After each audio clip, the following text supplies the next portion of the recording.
Okay, well, happy 2021. Good morning. My name is Ted Clouser, host of Win the Minute, Win the Day, the show that brings hope to the chaos. So today, it's January 5th, 2021, and we have Dale Dupree as our guest. He's somewhat of an anomaly. You see, he brought excitement, energy, and flair to selling copiers. His father was his mentor and the owner of the business where he sold his first copier. So, needless to say, he has copier toner running through his blood. So, in March of 2019, he took a chance and he founded the Sales Rebellion. At the Rebellion, they believe in radically educating your prospects on a first touch. They believe in responses, good or bad, but never indifferent. They believe your territory is your community. They enable sales wanderers. They believe your pipeline is alive. They believe people are more than just a signature for your deal.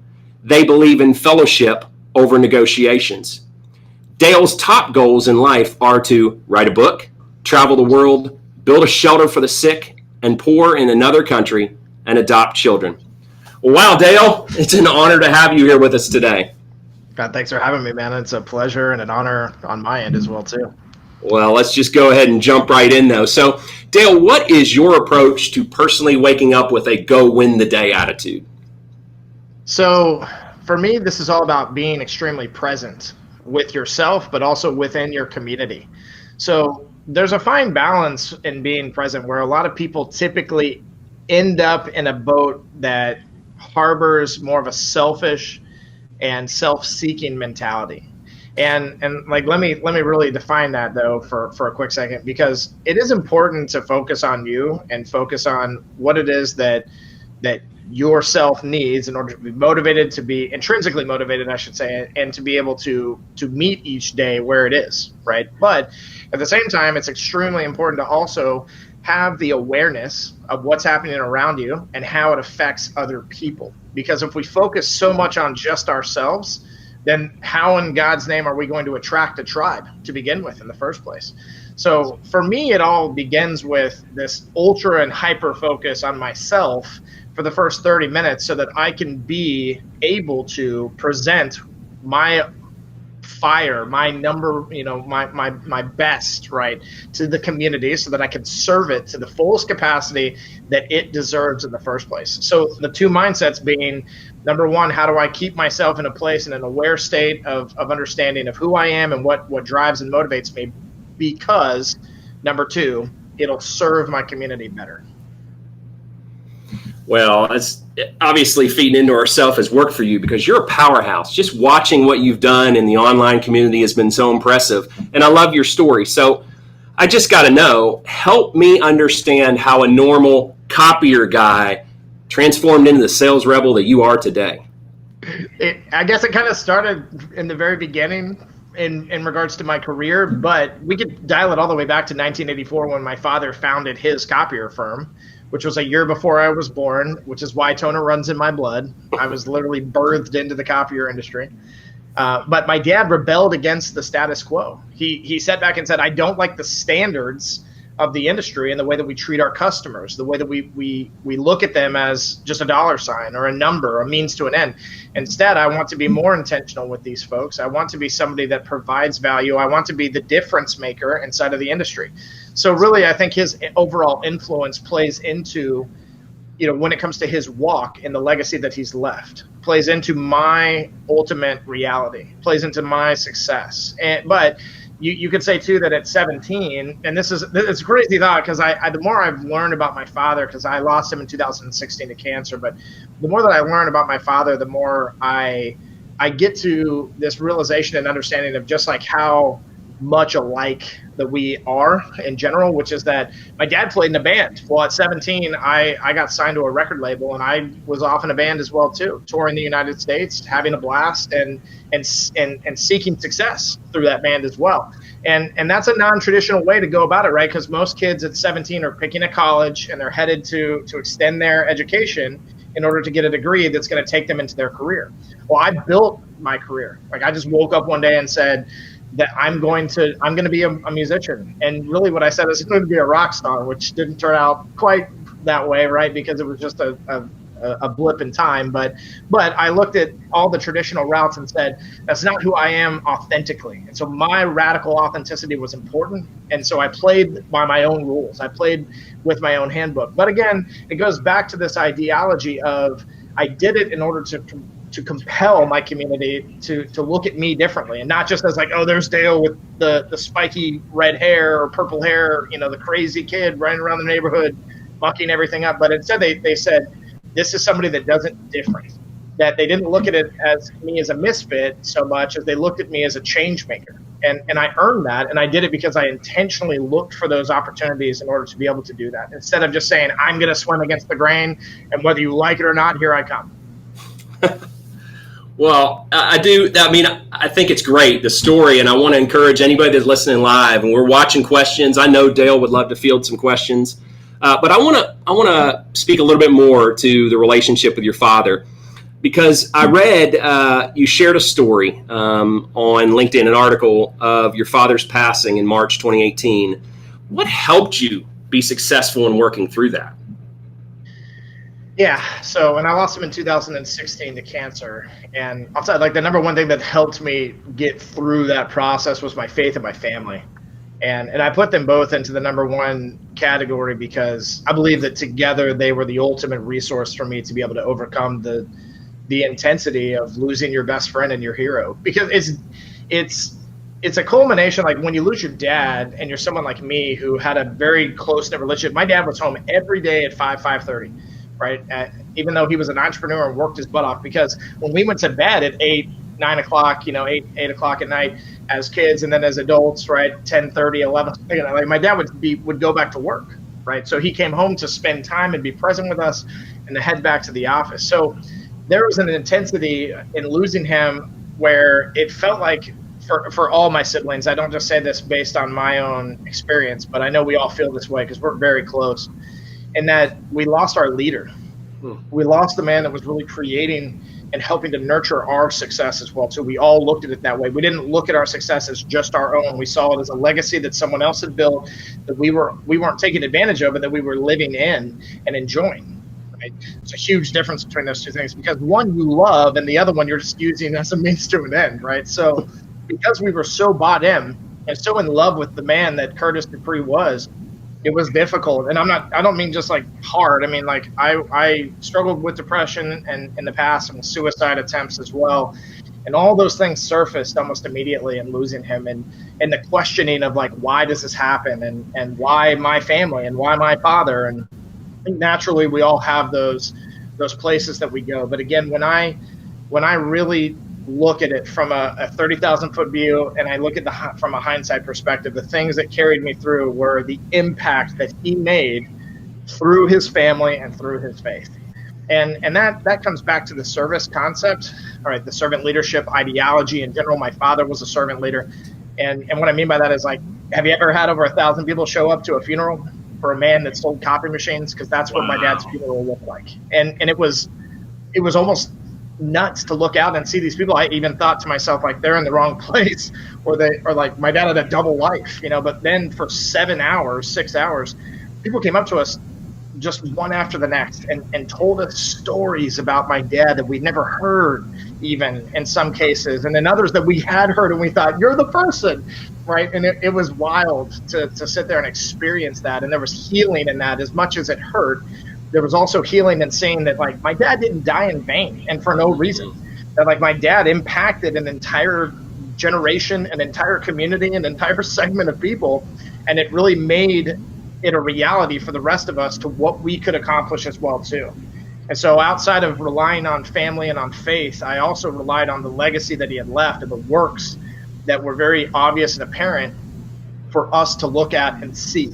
And I still do to this day. I still go back and revisit some of the stories, and I speak with some of those people, even some of his mentors that I'd never met until the funeral, his best friends, even, from high school, that just kind of drifted away but came back after he passed to support us. I mean, it's been overwhelming, the kind of support that we've gotten. Well, I'm fairly certain that you're making him proud. He'd be very honored at what you're doing. It sounds like he's probably the true founder of the Sales Rebellion. You just happen to carry it out. Yes, sir. Well, what's a memorable story that you can share specifically about winning the day, Dale? I think the one that comes to mind the quickest, and I don't know that I've really shared this story though, is a specific sale that my dad made. I don't know that I've shared it publicly is what I should say, but I share it with all my students, especially when we do on-site trainings. It's one of the core stories that I use, which was when my dad taught me how to sell. And I mean, it was one of the most epic moments of my life, which is that my dad had allowed me to kind of go and do my thing, right? He had said, here's business cards, here's what we do. You know, you've been in this business since you were a kid because you've been roaming these halls your whole life, right? So you get it, but now go meet people and go try to sell the product, right? Well, probably about 3 or 4 months in, he had gotten a call. Somebody called up, said, hey, I got a referral for you. They said, this is the guy's name. He dials the guy, says so-and-so sent me. Guy says, come on by. I'm here the rest of the day. Dad throws me in the car, says, hey, come watch this. We go down to this guy's office. And in our industry, especially when we're talking about the kind of sale this was in particular, it probably would normally take anywhere between 5 and 6 months. It would take 5 and 6 months because of the size, because of the scope, because of the type of account, even regulation that they fall under federally. This is the craziest story I tell, right? We walk into this site and we spend the next like 3 hours walking the grounds, meeting the people. And what I had kind of like built in my head, though, was the opposite of what I was experiencing. Because again, like I was doing research on sales and learning the stereotypes and hearing people just very basic or surface level teach me about what was supposed to happen, right? Right. Well, then when I watched it, I noticed that like the number one core ingredient here that I'm seeing is that my dad is intentional. And that he also cares more, not just about the decision maker, but all these people using the equipment that don't even have a say in this whatsoever, right? Because they don't write the check at the end of the day. However, my dad treated them all like a decision maker. It was amazing to witness that. And it was so captivating that by the time we got back to sitting down with the gentleman, he was ready to sign. Matter of fact, he asked my dad if we could put a quote together. And my dad said, well, I could do one right now if you want. Like my dad just kind of allowed it to play out and just gave him the guys. He said, I can give you a couple of days, or we can start doing one right now. Yeah, let's start hashing it up. Guy pulls out all this current information. You know, my dad goes through everything. He even gets more money on the service, you know, for using and switching to us. And the guy had 2 years left on his existing leases for his copiers, which is not unheard of, right?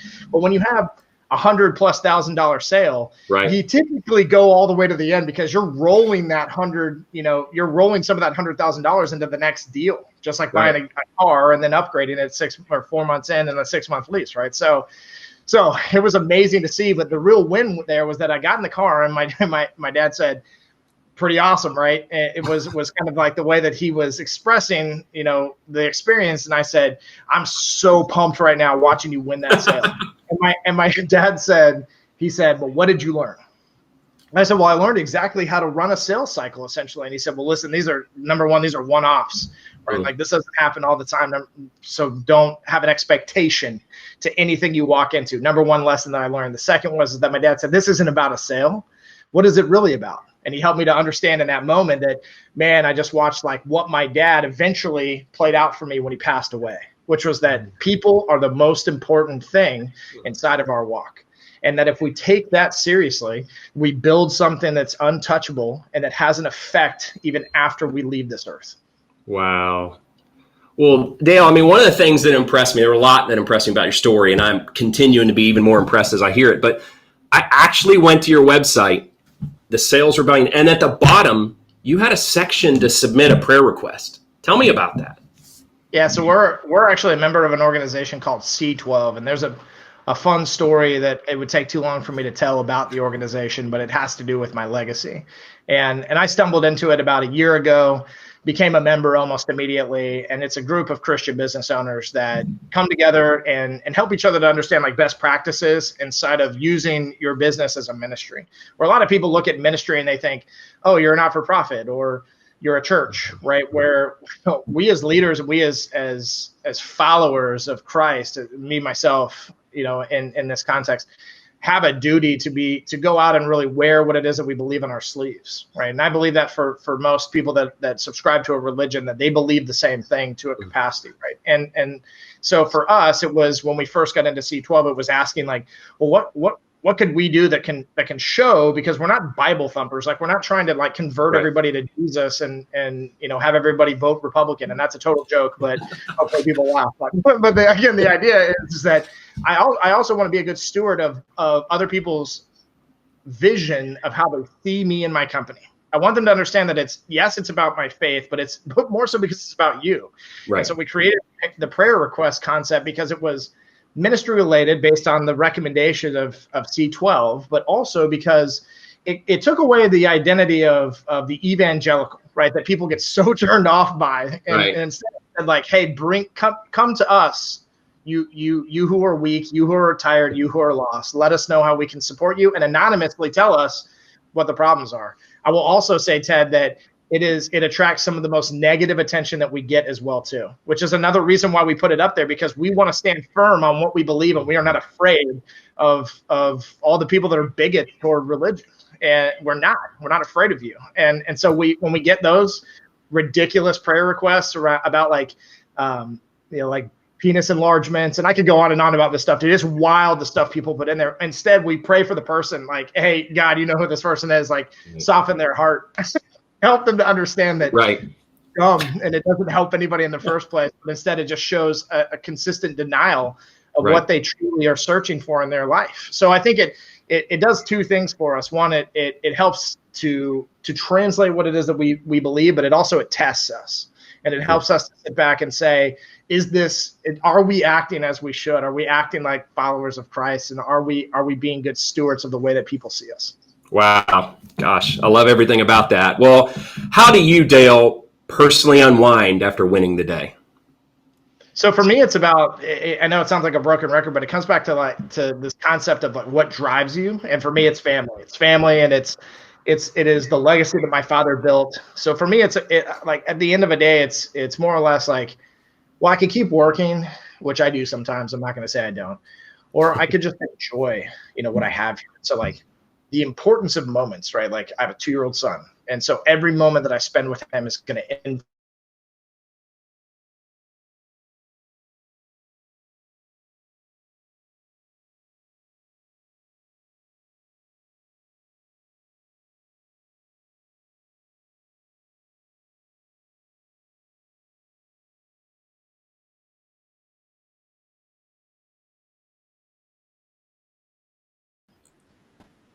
I want him to be everything that God designed him to be, right? And so being there for him is a huge piece of how I unwind, and like help myself at the same time, but also breathe back into that concept that I talked about earlier of the community. I believe that my son will build a kingdom, just like I and the Sales Rebellion are doing. And so I want to nurture that. I want him to help him to have that voice if he wants it.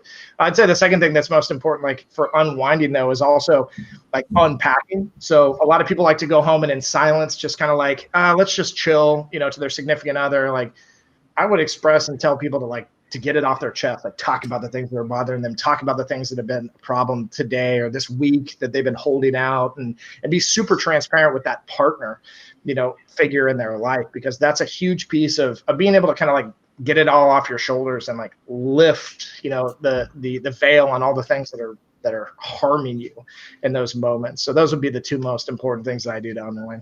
Well, clearly your dad taught you well across the board. Thanks so much for being here, Dale. You promised to bring the fire to this first show of 2021. You clearly delivered. On that note, go win the day every day.